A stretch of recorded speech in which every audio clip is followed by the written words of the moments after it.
آج کی گفتگو کا موضوع ہے روزے کو نقصان پہنچانے والے امور، یعنی وہ کون سے کام ایسے ہیں، کون سی چیزیں ایسی ہیں کہ جن کے کرنے سے روزہ یا تو ٹوٹ جاتا ہے، ختم ہو جاتا ہے، یا پھر مکروہ ہو جاتا ہے۔ سب سے پہلی بات اس ضمن میں یہ ہے کہ کوئی بھی چیز اگر انسان جان بوجھ کر اپنے حلق سے اسٹمک تک لے جائے تو اس سے روزہ ختم ہو جاتا ہے۔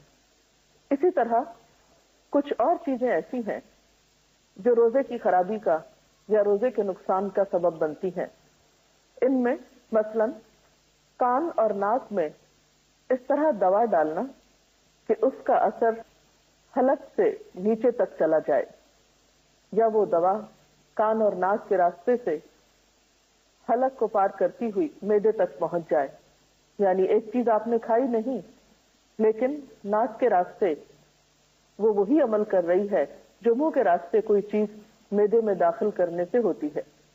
لیکن اگر کوئی دوا حلق تک نہیں پہنچتی، یا کوئی چیز آپ کان میں ڈالتے ہیں اور وہ حلق تک نہیں جاتی یا حلق سے معدے تک نہیں جاتی، تو اس میں حرج نہیں ہے۔ حضرت حسن رضی اللہ تعالیٰ عنہ فرماتے ہیں روزہ دار کے لیے ناک میں دوا ڈال لینے میں حرج نہیں اگر وہ حلق تک نہ پہنچے، یعنی بعض دوائیں تھک ہوتی ہیں یا صرف ظاہری حصے پر لگائی جاتی ہیں یا شروع کے حصے میں ہی لگائی جاتی ہیں، تو اس سے روزے کو نقصان نہیں ہوتا۔ اسی طرح اگر کوئی شخص جان بوجھ کر قے کرتا ہے، مثلا حلق میں انگلی ڈال کر یا کوئی چیز ڈال کر، تو اس سے بھی روزہ ختم ہو جاتا ہے۔ حضرت ابو ہریرہ رضی اللہ تعالی عنہ سے روایت ہے کہ رسول اللہ صلی اللہ علیہ وسلم نے فرمایا جس روزہ دار کو خود بخود قے آئے اس پر قضا نہیں ہے، البتہ جو روزہ دار قصداً قے لائے یعنی جان بوجھ کر قے لائے وہ قضا روزے رکھے۔ اسی طرح کلی کرتے ہوئے اگر حلق میں پانی چلا جاتا ہے اور حلق سے اندر چلا جاتا ہے تو اس سے بھی روزہ ٹوٹ جاتا ہے۔ حضرت لقیط بن صبرہ سے روایت ہے کہ میں نے کہا یا رسول اللہ صلی اللہ علیہ وسلم وضو کے بارے میں مجھے کچھ بتائیے۔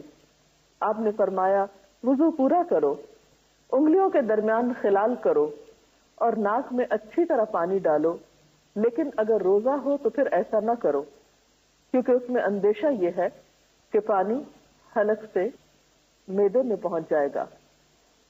اسی طرح کوئی ایسی چیز انسان نگل لے جو عادتاً کھائی تو نہیں جاتی لیکن نگل کر معدے تک پہنچ جاتی ہے تو اس سے بھی روزہ ٹوٹ جاتا ہے۔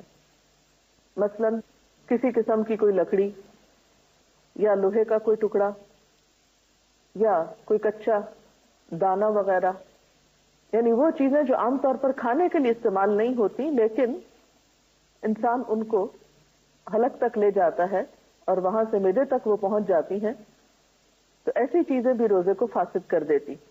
اسی طرح بعض اوقات انسان اگر بھول کر کچھ کھا پی لیتا ہے اور وہ پھر یہ سمجھے کہ اب روزہ تو ختم ہی ہو گیا اور پھر جان بوجھ کے کچھ ساتھ شامل کر لے تو اس سے بھی روزہ ٹوٹ جاتا ہے۔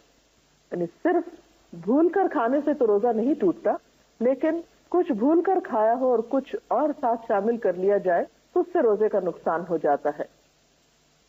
پھر اسی طرح دن باقی ہو اور انسان یہ سمجھے کہ شاید سورج غروب ہو چکا ہے اور کچھ کھا لے، یا کوئی اور آواز سن رہا ہو اور اسے شبہ یہ ہو کہ شاید مغرب کی اذان ہو رہی ہے اور اس طرح وہ کچھ کھا لے اور یہ خواہ 5 منٹ پہلے بھی افطار کے ہو تو اس سے بھی روزہ ختم ہو جاتا ہے، اس روزے کی بھی قضا دینا ہوگی۔ پھر اسی طرح ہم دیکھتے ہیں کہ ان تمام چیزوں سے جب روزہ ٹوٹتا ہے تو وہ روزہ جو جان بوجھ کے توڑا جاتا ہے بغیر کسی عذر کے، اس میں صرف قضا ہی نہیں، اس کا کفارہ بھی ہوتا ہے۔ اس کا کفارہ کیا ہے؟ ایک غلام آزاد کرنا، اور اگر غلام نہ ہو تو 60 روزے متواتر رکھنا کہ بیچ میں ناغہ نہ ہو، اور اگر پھر ناغہ کر دیا تو شروع سے پھر 60 روزے رکھنا ہوں گے، یعنی ابتدا سے اسے پھر شروع کرنا ہوں گے اور پورے 60 کرنا ہوں گے۔ اور اگر کسی شخص میں یہ استطاعت نہ ہو تو پھر 60 مسکینوں کو 2 وقت پیٹ بھر کر کھانا کھلائے، تو یہ جان بوجھ کر توڑنے والے روزے کا کفارہ ہوگا۔ اب کچھ چیزیں ایسی ہیں کہ ان سے روزہ ٹوٹتا تو نہیں لیکن مکروہ ضرور ہو جاتا ہے. ان میں خاص طور پر ایسے اعمال جن کا تعلق اخلاق سے ہے، مثلاً جھوٹ اور غیبت.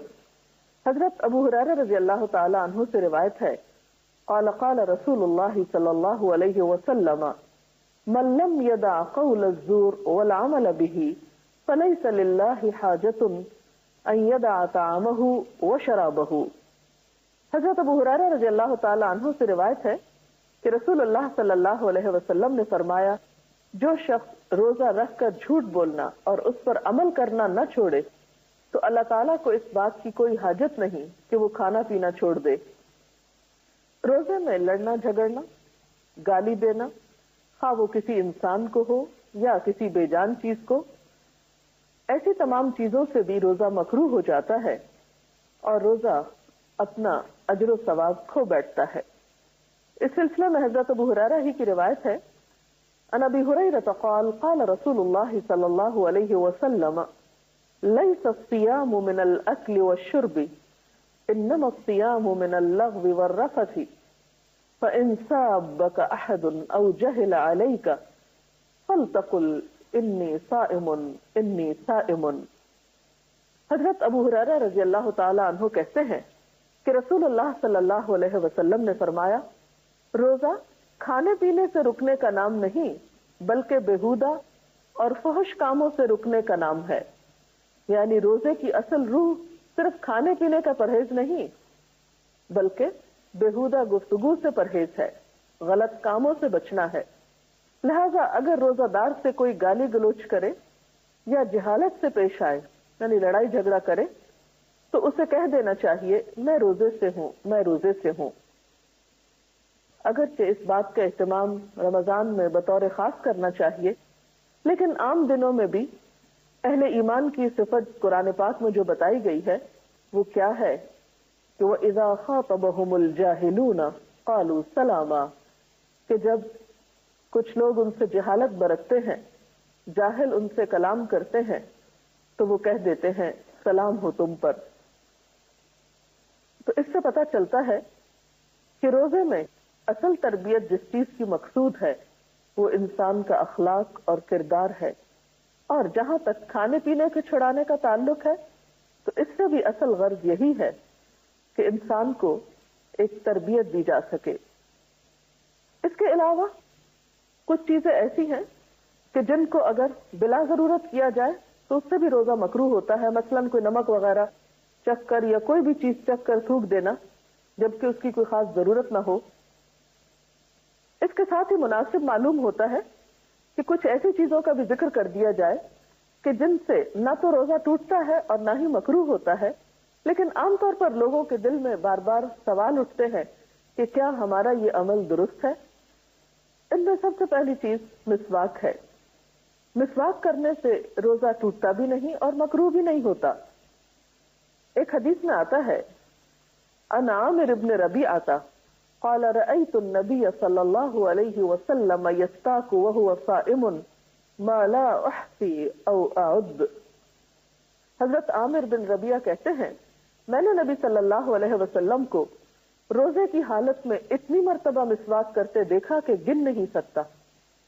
اس سے ایک اور خاص بات یہ پتہ چلتی ہے کہ روزے کی حالت میں بطور خاص اپنے منہ کی صفائی کا دھیان رکھنا چاہیے، کیونکہ روزے سے منہ میں ایک خاص بسام پیدا ہوتی ہے جو بعض اوقات دوسروں کے لیے تکلیف کا سبب ہو سکتی ہے. اسی لیے ہم دیکھتے ہیں کہ نبی صلی اللہ علیہ وسلم عام دنوں میں بھی مسواک کا بہت اہتمام کرتے لیکن روزے میں بطور خاص. اسی طرح آنکھوں میں سرما ڈالنے سے یا سر میں تیل لگانے سے بھی روزے پہ کچھ اثر نہیں پڑتا.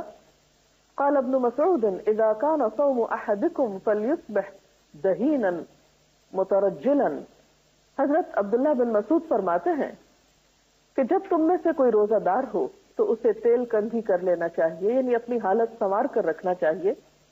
اسی طرح خوشبو سونگھنے سے، کوئی پرفیوم وغیرہ سے سونگھنے سے یا لگانے سے روزہ نہیں ٹوٹتا. گرمی، پیاس اور موسم کی شدت کی وجہ سے اگر کوئی شخص بار بار نہاتا ہے یا سر پہ پانی ڈالتا ہے تو اس سے بھی روزے پر اثر نہیں پڑتا. حضرت ابو بکر بن عبد الرحمن کہتے ہیں کہ نبی صلی اللہ علیہ وسلم کے صحابہ میں سے کسی نے کہا کہ میں نے آپ صلی اللہ علیہ وسلم کو دیکھا کہ آپ روزے میں گرمی یا پیاس کی وجہ سے سر پہ پانی بہا رہے تھے، اور آپ جانتے ہیں کہ عرب کی گرمی جو ہے وہ ہمارے ہاں کی گرمی سے بہت شدید ہوتی ہے، اور گرمیوں کے روزے کافی سخت ہوتے ہیں. تو ایسی صورت میں اگر انسان اپنے روزے کی شدت میں کمی کے لیے کچھ پانی کا استعمال کرتا ہے جو حلق کے اندر نہیں جاتا، نہیں اترتا، تو حرج نہیں. اسی طرح اگر انجیکشن لگوانا پڑے جس میں دوا ہو اور وہ دوا اسٹمک تک نہ جائے تو اس میں بھی حرج نہیں. جب کوئی بھول کر کھا پی لے تو اپنا روزہ پورا کرے، کیونکہ اللہ تعالیٰ نے اسے کھلایا پلایا ہے.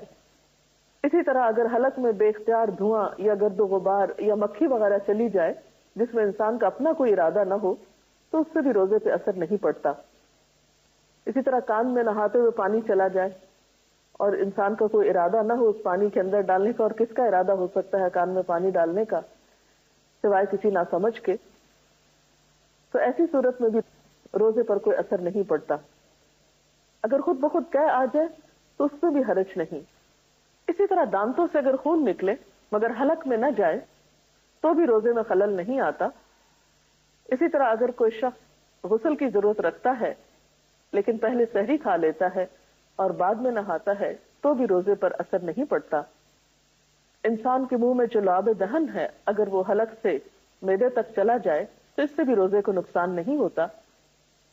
پشنا لگوانے کے بارے میں نبی صلی اللہ علیہ وسلم کا طرز عمل کچھ یوں پتہ چلتا ہے. بخاری کی روایت ہے، حضرت ابن عباس کہتے ہیں کہ آپ صلی اللہ علیہ وسلم نے روزے کی حالت میں پشنے لگوائے. اور پشنے کیا ہوتے ہیں کہ علاج کے طور پر سوئی سے یا بلیڈ سے یا استرے سے جسم کے حصے کا کچھ خون نکالا جاتا ہے جو کہتے ہیں کہ گندا خون ہوتا ہے اور اس کے نکالنے سے صحت ہوتی ہے. تو ایسے عمل سے بھی روزہ نہیں ٹوٹتا. اسی طرح اگر کوئی شخص بلڈ ڈونیٹ کرنا چاہتا ہے کسی ایمرجنسی کی صورت میں اور اس کے لیے جسم میں نیڈل ڈالنے کی ضرورت ہے تو اس سے بھی روزے پر اثر نہیں پڑتا. بہرحال یہ کچھ امور تھے جو روزے کی صحت سے متعلق تھے.